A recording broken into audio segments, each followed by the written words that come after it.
Yes, well, as we get older and older, I'm 77 right now. You can't live forever, you know. So if this procedure I'm going to have to clean the blood doesn't work, then I've got probably a few more months to make it before my kidneys shut down, you know. So that's kind of why I'm kind of going along with the interview at this time. You're seeing that what you went through is just too important for people not to know about. Yeah. Yeah. Can you just, can we start at the beginning with your military career and just walk through what exactly your experiences were? Was drafted into the military and got into the U.S. Army. After that, I was sent to the Signal Training Center in eastern United States. What year would this be? 58. I went through the signal training course. And at that time, I went through the radio teletype course and also the cryptography course, crypto. They had 5 instructors that were getting out of military service. So they pulled the top 5 students, and I was 3rd in the class. So I got pulled as an instructor. Now, were you at this time also working yet for CIA? No. Not yet? No. After one day, my boss came to me, and he said, how would you like to, make some extra money? And I said, oh, money is good.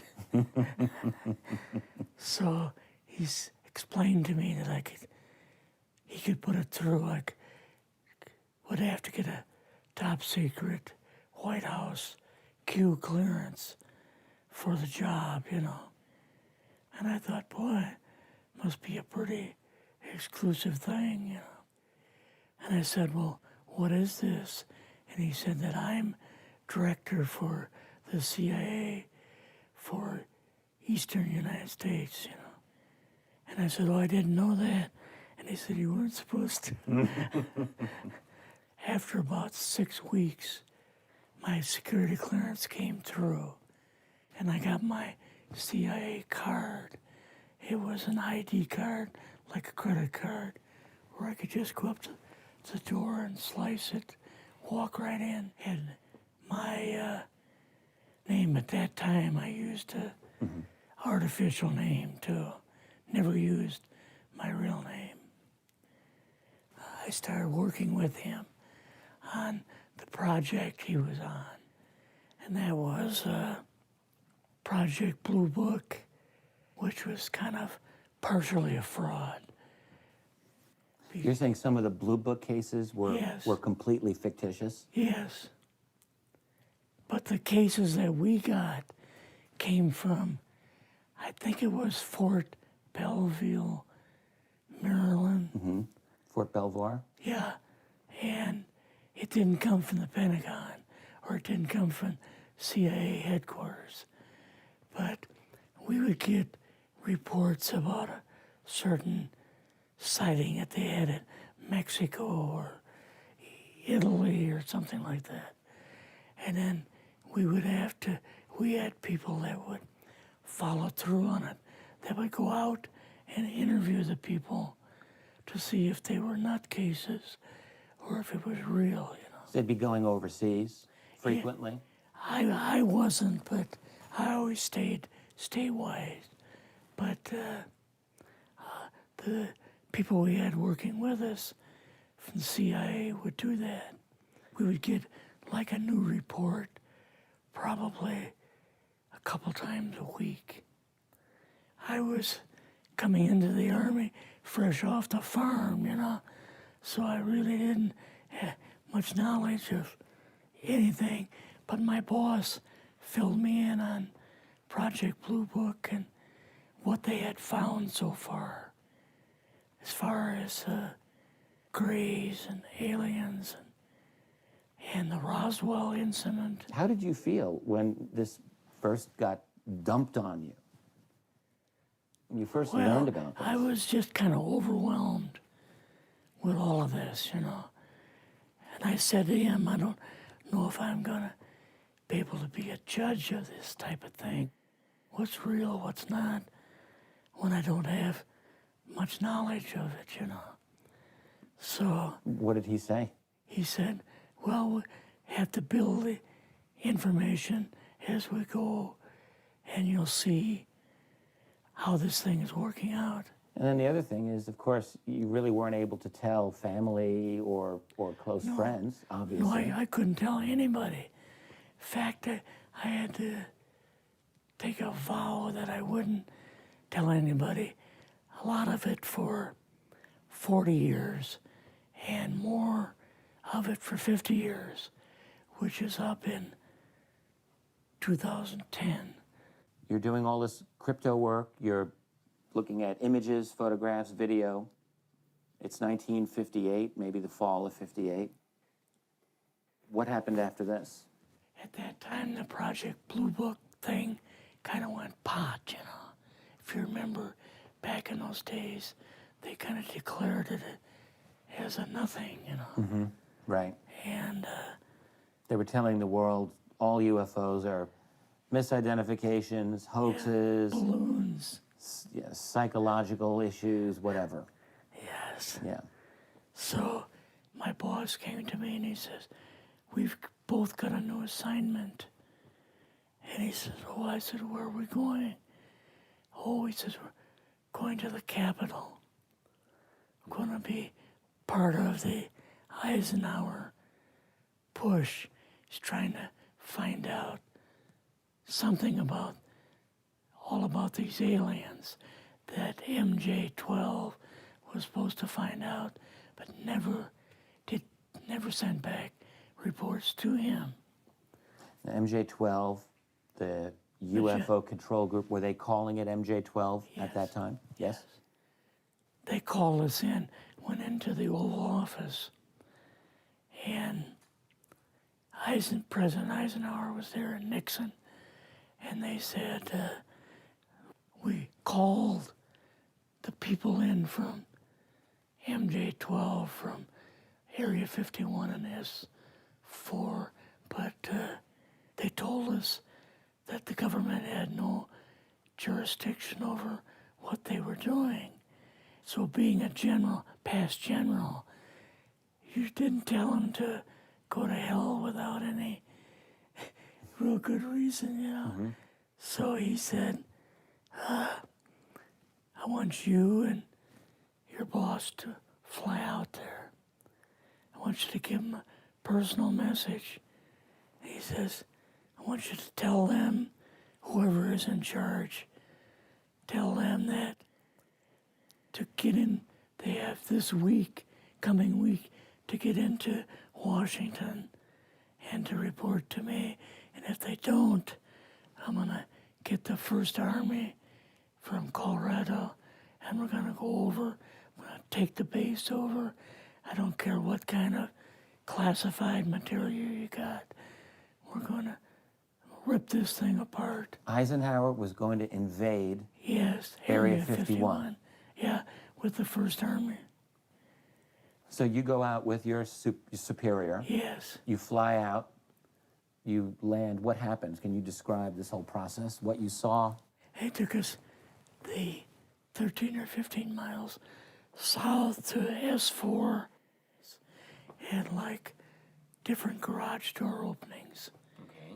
And in these garage door openings, they had like different saucer crafts. The very first one had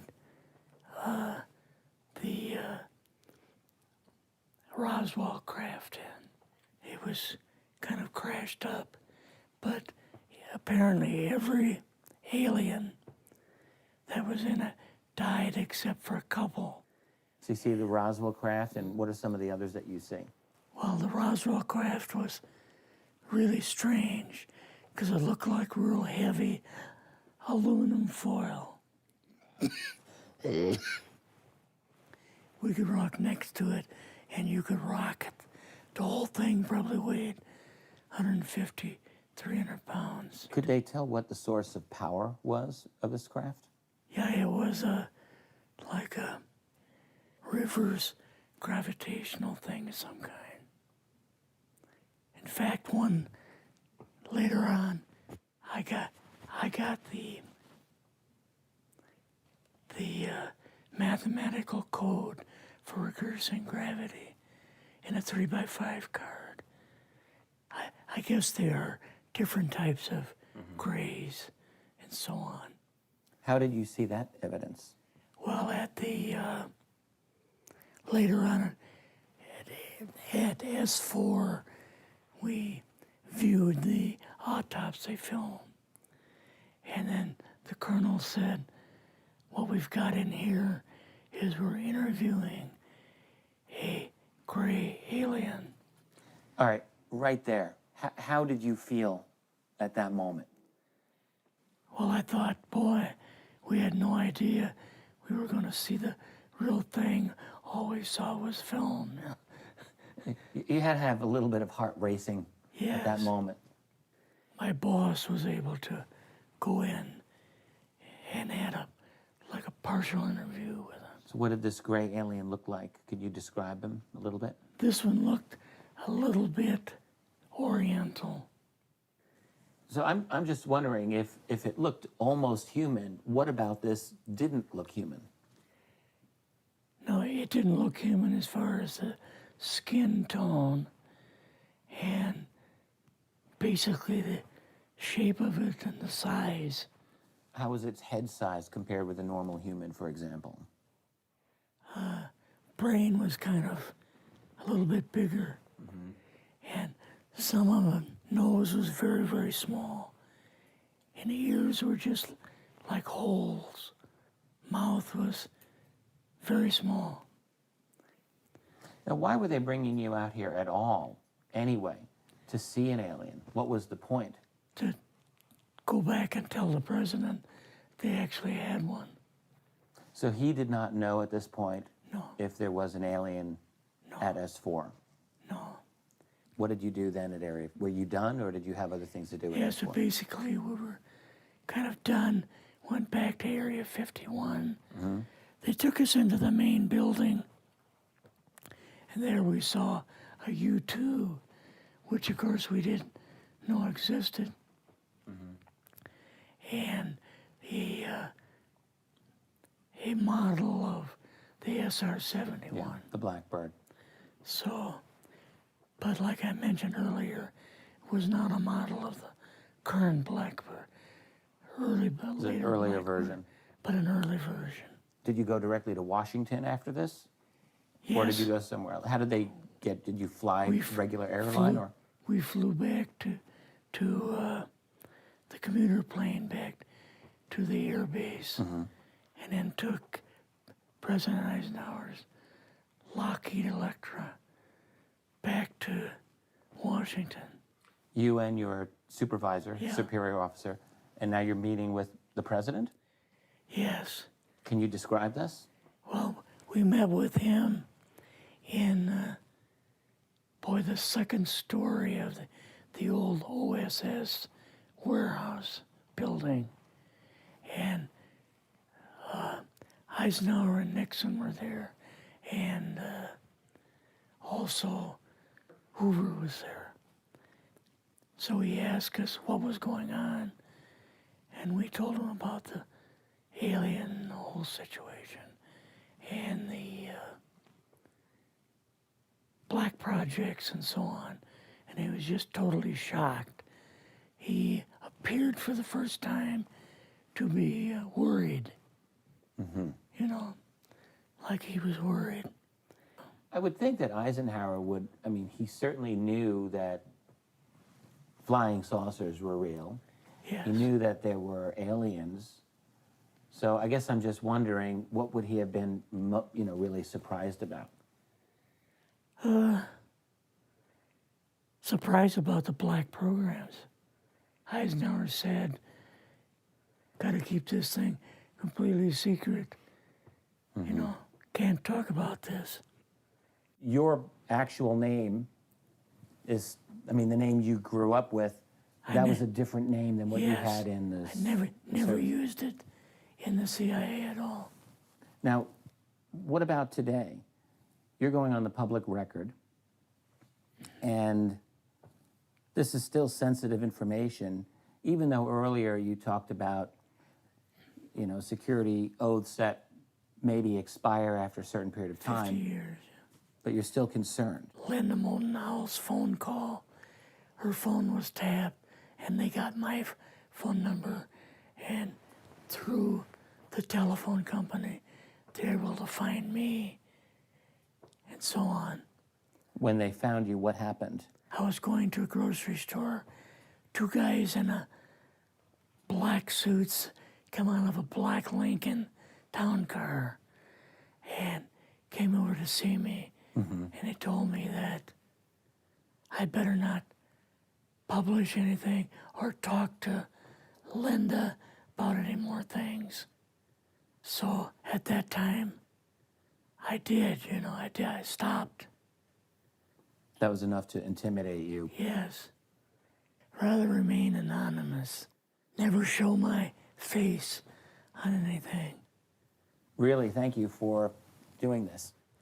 Yes, this was, I guess, kind of a good idea because I feel much better having talked about it.